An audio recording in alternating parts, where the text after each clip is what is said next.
Good evening.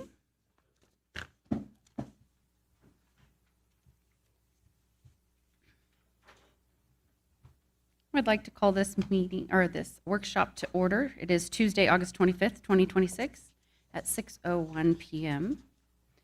At this time, we're open up for public comment. Public comment will be limited to 3 minutes per person. Is there any public comment at this time? Seeing that there is none, can I get a verification of the posting of the agenda for tonight? The agenda was posted on the August 20th between the hours of 8:30 a.m. and 5 p.m. in accordance with NRS and Churchill County Code. Thank you. Item number 4 is discussion item. A, for discussion only, a planned unit development, PUD, conceptual application, PUD 26-1, filed by Silver Sage Development, LLC.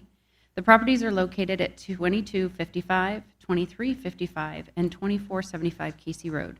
Assessor's parcel numbers are 008-361-11, 008-361-31, 008-361-38, 008-361-39, and 008-361-48 in the C1 and R2 zoning districts.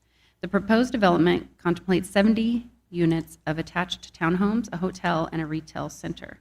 At this time, if there's anybody to speak on behalf of Silver Sage Development, please come forward, state your name and address for the record. There's a little mic on the bottom of the base there. If you just click it, it'll turn green.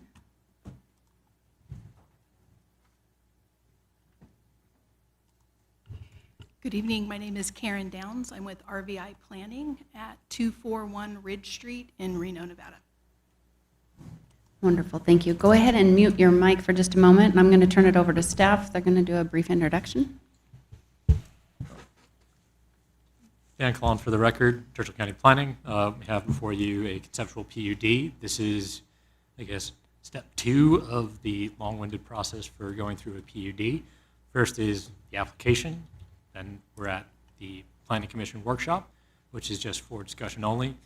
After this, we go to the conceptual PUD Planning Commission hearing, which again is for discussion only, but you'll have a staff report from staff. After that, the applicant is required to take on board the comments from Planning Commission and staff and submit a planned unit development application. This may be submitted in tandem with a tentative map. And then from there, it goes to the Planning Commission hearing, along with the normal staff report and all of the required consultation with various agencies.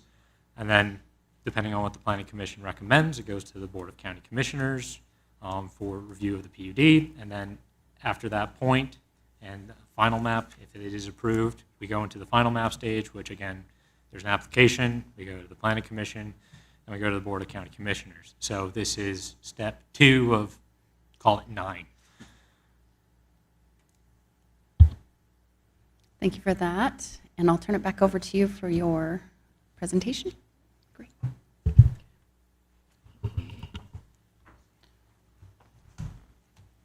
Okay.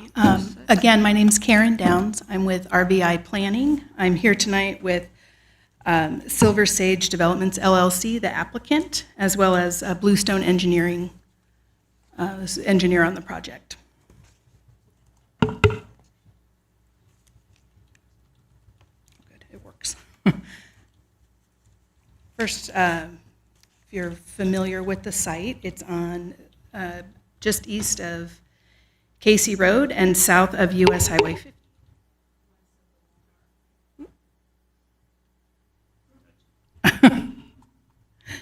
West of the Walmart site. It's a 15.77 acre site.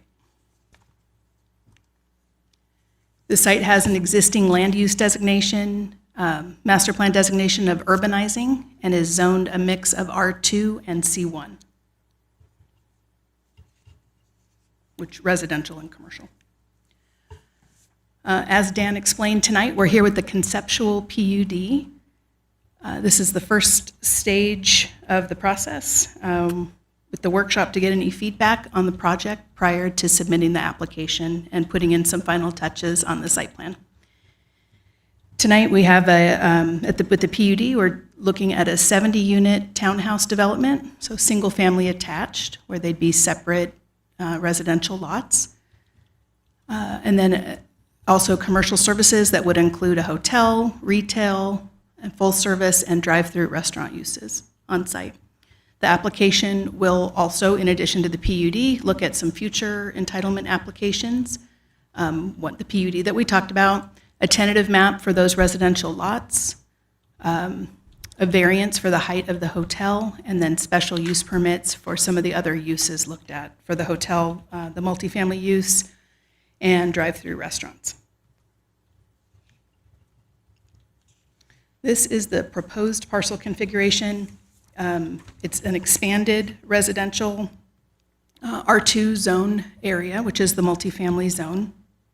Although, kind of as explained before, it is a single-family use. But an expansion of that R2 zone and then the C1 zoning. So it's a different configuration of what is there now. And Diane showed me this pointer, see if I can make it work. But I do want to point out that this area that's adjacent to residential, it's expanding that residential use where the existing residential is.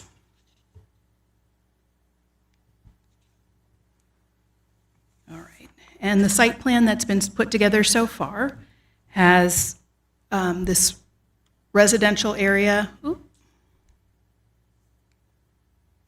kind of in the southwest area with 70 units. There'll be single-family townhomes with 2-car garages, as well as some guest parking on the site.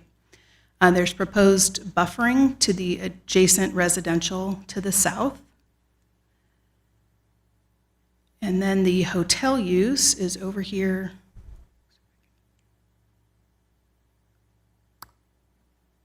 Push and hold and then move it. Well, I'm going to say the hotel is on the southeast side of the project. It's a 3.9 acre site. It's proposed to be a 4-story hotel, again with the variance for height that we talked about before, with the maximum of 137 rooms. We propose, obviously, parking associated with that, as well as landscaping and buffering. Then the commercial use would be adjacent to Casey Road and the kind of a bridge between Casey and the Walmart site. About 6.3 acres. There'd be shared parking for the site with anticipated uses. We talked about retail, sit-down restaurant, coffee shop, and drive-through fast food. We are in discussions with Walmart for some improved access, joint access to the site on that north, kind of on the north edge of the project area. And then some improved pedestrian access through the site from Casey Road across through Walmart.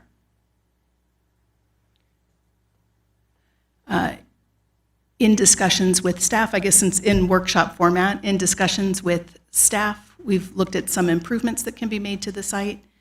And of course, looking to any feedback from you, but looking at some increased buffering opportunities, improving some of the internal access roads and layouts to minimize the intersections, and then improved pedestrian connectivity.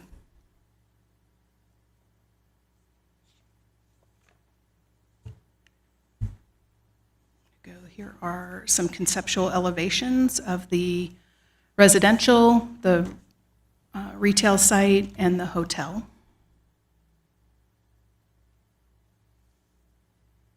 I always like the pretty picture slides. I won't go through the standards, but there are in code some specific standards for buffering and friction zones between single-family and multifamily, and single-family and commercial sites. So the final application you see will meet the development standards in code. And then we have certainly heard positive comments. I think they were included in your packet, that really this is the right site for this location. We have the generally right zoning and right location for the commercial use. It's going to complement the existing Walmart adjacent commercial development. It expands residential uses adjacent to existing residential uses. We're looking at expanded housing and commercial opportunity in, per your master plan, the urbanizing area. And overall, just a cohesive mixed-use development. It's been designed to implement the urbanizing master plan designation with infill and efficient infrastructure opportunities.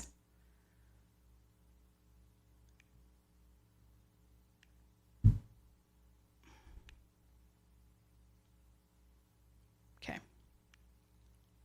I'm going to say that's it. I have a little more conversation about the, I'm just going to try one more time. Oh, there it goes. About the master plan policies and how this implements the availability of higher density single-family residential needs and new development in the area to integrate into surrounding neighborhoods, as well as infrastructure expansion to be cost-effective, which is in this infill site.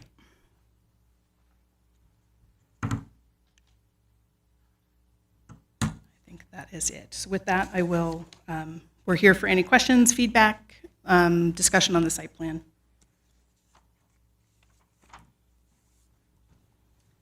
Thank you for your presentation this evening.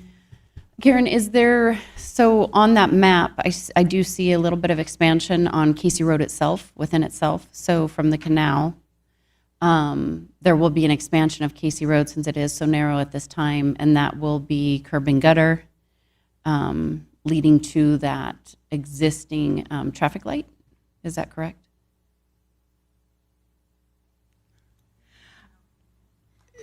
I think, yep. Back up here, just your name for the record, please.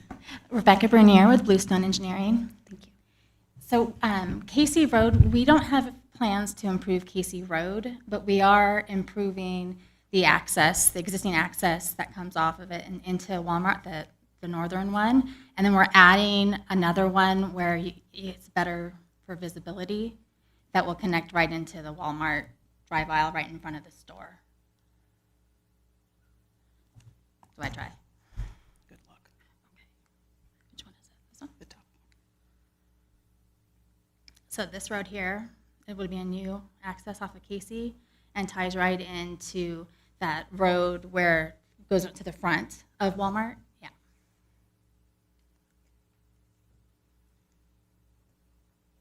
I'd like to open it to the board.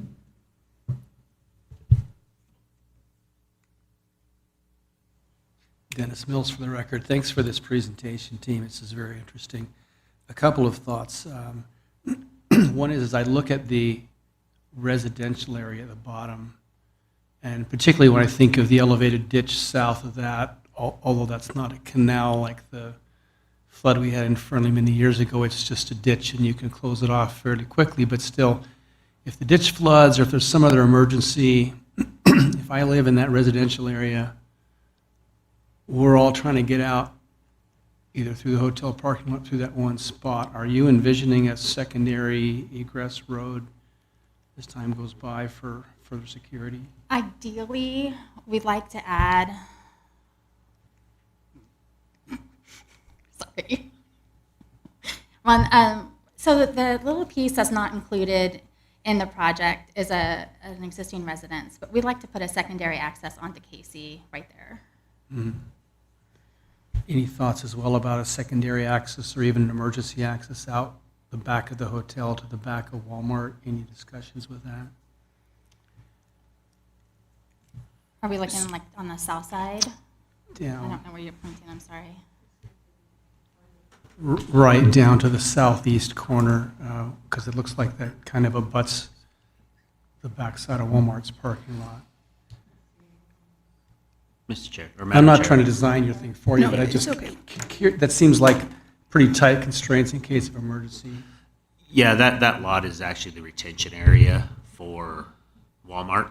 So we'd have to get, that's part of their property. So if we did you know, if we did do an access off that southerly portion of the retention area, that we'd have to have some sort of easement or something to do that.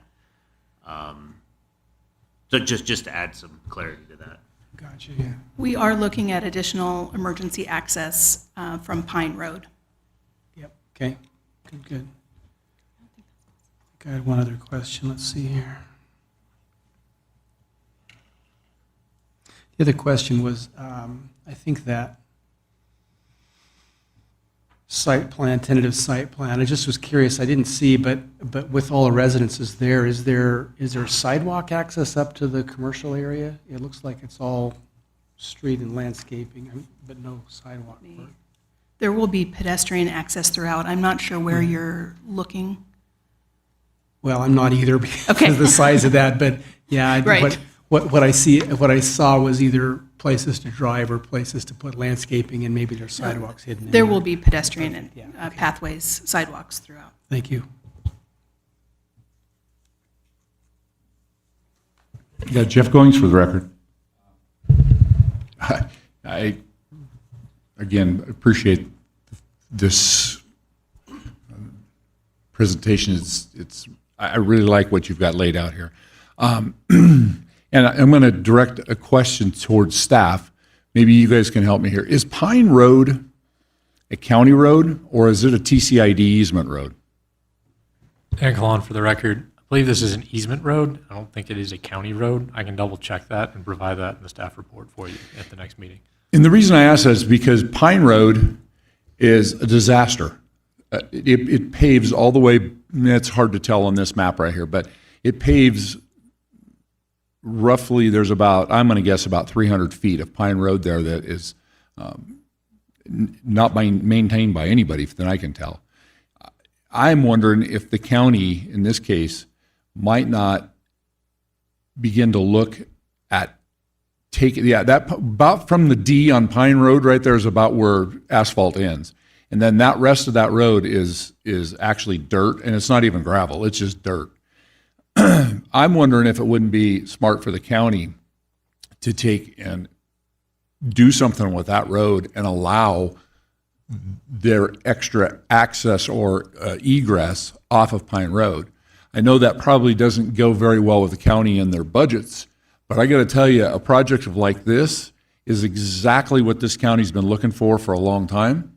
And if the county can do something to help facilitate that other egress entrance area off of that Pine Road area right there and improve that Pine Road, I think those residents along Pine Road there would be pretty pleased with that as well. And, you know, I'm just throwing that out there right now.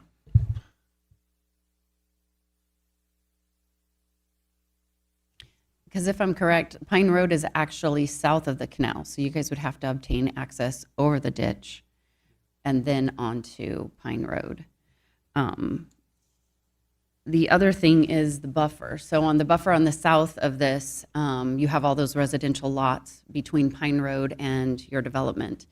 And I'm sure you already have this in your plans, but I'd like to get it on record, that we are actually inquiring about it and that you guys have a plan for it. But what would be your buffer between the privacy of those residents on Pine Road that your new townhouses and PUD would actually abut up and be adjacent to? What would be the buffer between those for their privacy? We're looking in accordance with county code, because the code does make sure that that exists. Looking at landscaping, we can look at some trees and landscaping installed. The actual requirement is, sorry, I can't read. It's, there's a 100-foot setback between single-family and multifamily uses, with the 50-foot minimum setback from the rear of the dwelling to the property line, and a 10-foot landscape buffer along the property line within that setback. So we would at least meet the minimum. We're looking at additional opportunities to enhance the buffer. And then adjacent to the commercial portion, there's a 100-foot setback between the single-family units and the commercial buildings, and an 8-foot landscape buffer within the setbacks. Again, I think I can't see the dimensions there, but it looks to me to exceed it, and then we are also looking for additional ways to enhance that. So I understand the actual requirements and what the minimum is. My question was if you guys would you go above and beyond that for the residents that are inquiring or concerned about it, as far as like a retaining wall or anything for the privacy versus just trees and some landscaping? So we'll take that back with this conceptual design because we are looking for additional ways to increase the amount of distance. We can look at some increased requirements that are there and come back with some feedback on that and maybe some details for what that would look like on that. I would think For it those would be areas. beneficial to you guys too, for your development and for your Right. brand new townhomes, not to be looking at people's backyards, would be very beneficial. Just a thought, just a Yes. thought. Yeah, we'll take that back and look at that.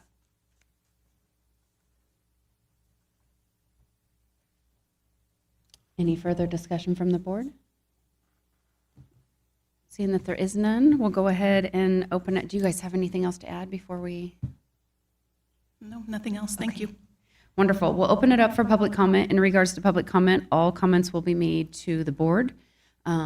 After all public comment is done, we'll give them the opportunity to answer us directly any questions that we do ask them. So if there is any public comment at this time, please come forward. Again, address all your public comments to the board, and we'll have you take a seat. Just introduce your name and your address for the record, please.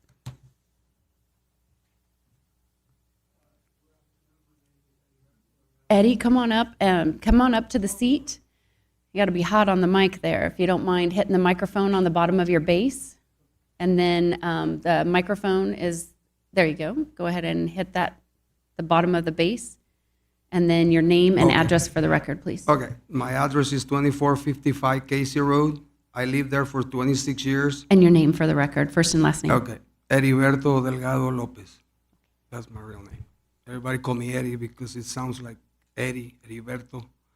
Anyway, I lived there for 26 years. When the person that purchased this land, Charlie Frey, I remember I came here.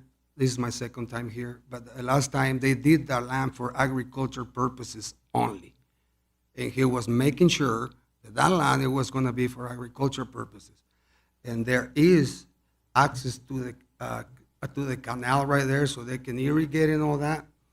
And that's very nice, you know.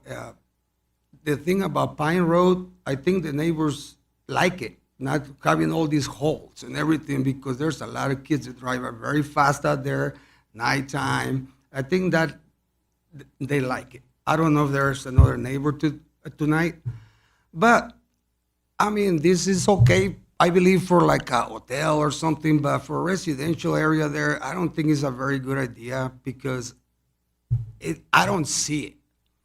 It's like a hole in there, and then Pine Road.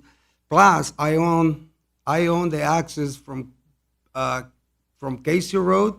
That is my driveway, and my property goes all the way to the road, over the canal a little bit.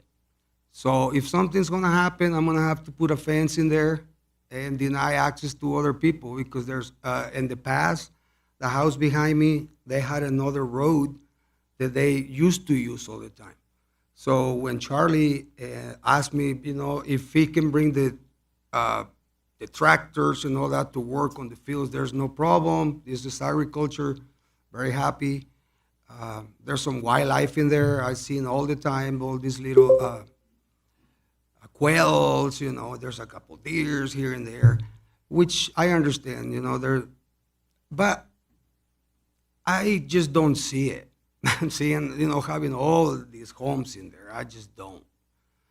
And plus, my kids, you know, I talked to them when I received the letter, and they're not very happy about it either, you know. And they grow up here, and I've been here for so many years, and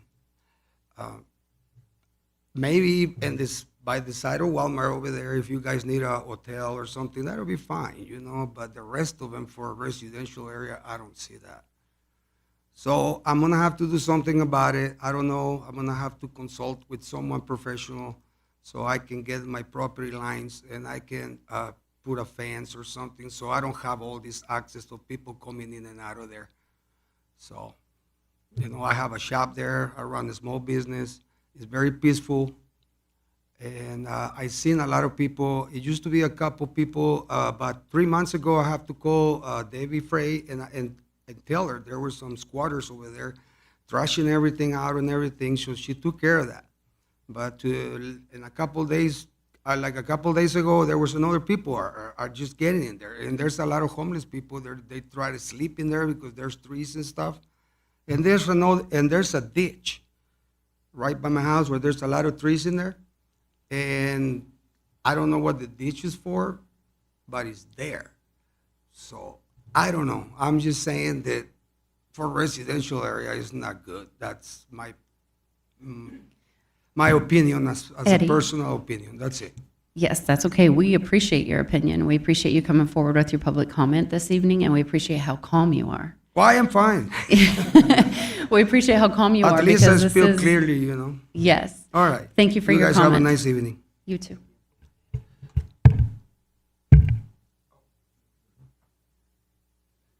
Is there any other public comment at this time?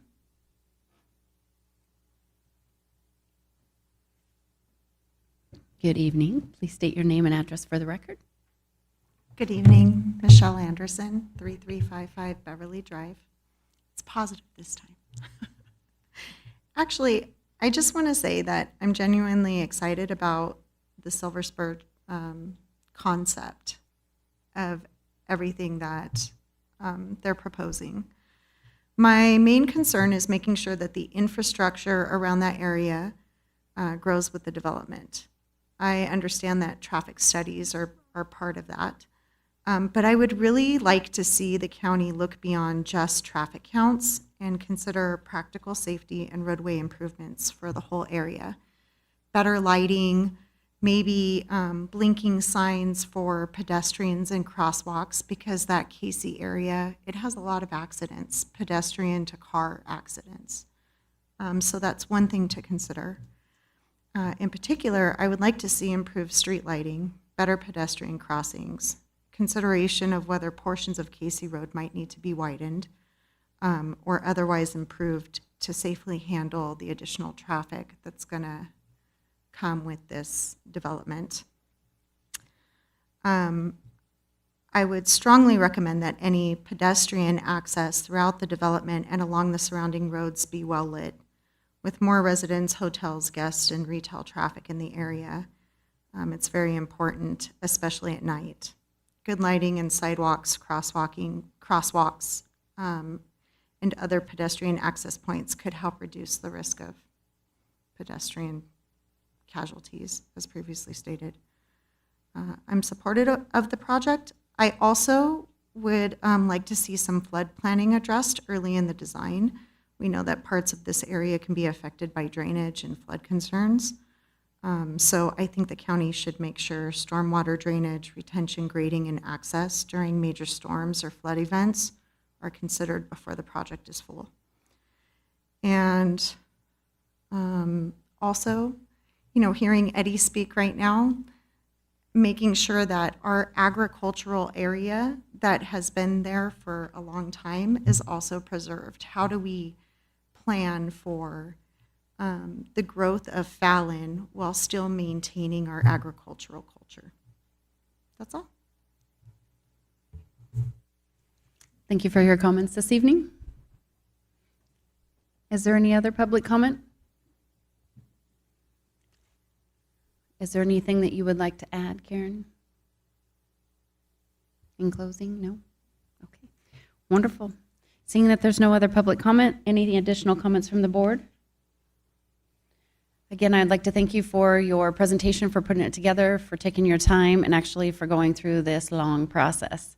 So it's nice to meet you. We look forward to seeing you again, and we will go ahead and adjourn this meeting. Thank you. Have a good evening.